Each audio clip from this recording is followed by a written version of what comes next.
ठीक है, अब देखेंगे मूल बराबर होने के लिए क्या कंडीशन होता है। एक कंडीशन ये होता है क्या कि अगर बी स्क्वायर माइनस 4ac का मान बड़ा आ जाए किससे, जीरो से, किससे, जीरो से, तो इसमें से जो है वास्तविक मूल प्राप्त होंगे। द्विघात समीकरण है तो क्या मूल प्राप्त होंगे, दो गो मूल प्राप्त होंगे, लेकिन इसमें वास्तविक मूल प्राप्त होंगे। कैसा मूल प्राप्त होंगे, वास्तविक मूल प्राप्त होंगे, ठीक है। लेकिन दोनों अलग अलग यानी कि असमान यानी कि भिन्न भिन्न प्राप्त होंगे, यानी कि यहाँ पर असमान, ठीक है, असमान मूल प्राप्त होगा, ठीक है, कुछ होगा प्राप्त होगा। समझ गए, यहाँ पे कोई दिक्कत। अगर बी स्क्वायर माइनस 4ac का मान जीरो से बड़ा आ जाए तो वास्तविक मूल तो प्राप्त होंगे, लेकिन असमान मूल प्राप्त होंगे, अलग अलग भिन्न भिन्न प्राप्त होंगे, ठीक है। अब दूसरा कंडीशन कौन होता है हमरा देखेंगे।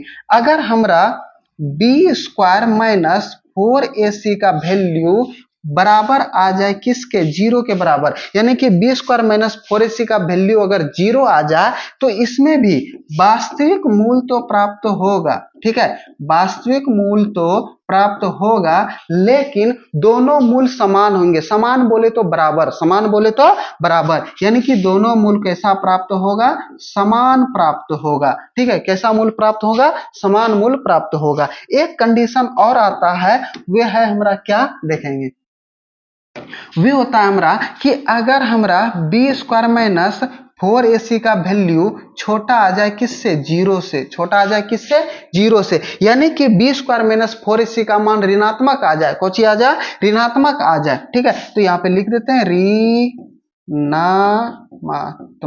ऋणात्मक, ठीक है। इसमें कोई भी मूल प्राप्त नहीं होगा, कोई भी मूल प्राप्त नहीं होगा। अगर बी स्क्वायर माइनस 4ac का वैल्यू माइनस में आ रहा है, यानी कि माइनस में आ रहा है, जीरो से छोटा, जीरो से छोटा ही तो माइनस होता है कि नहीं, ठीक है। तो अगर माइनस में आ रहा है तो कोई भी मूल प्राप्त नहीं होंगे। उससे आगे हमको सवाल बनाना ही नहीं है, लेकिन इस सवाल में कौची पूछा है, मूल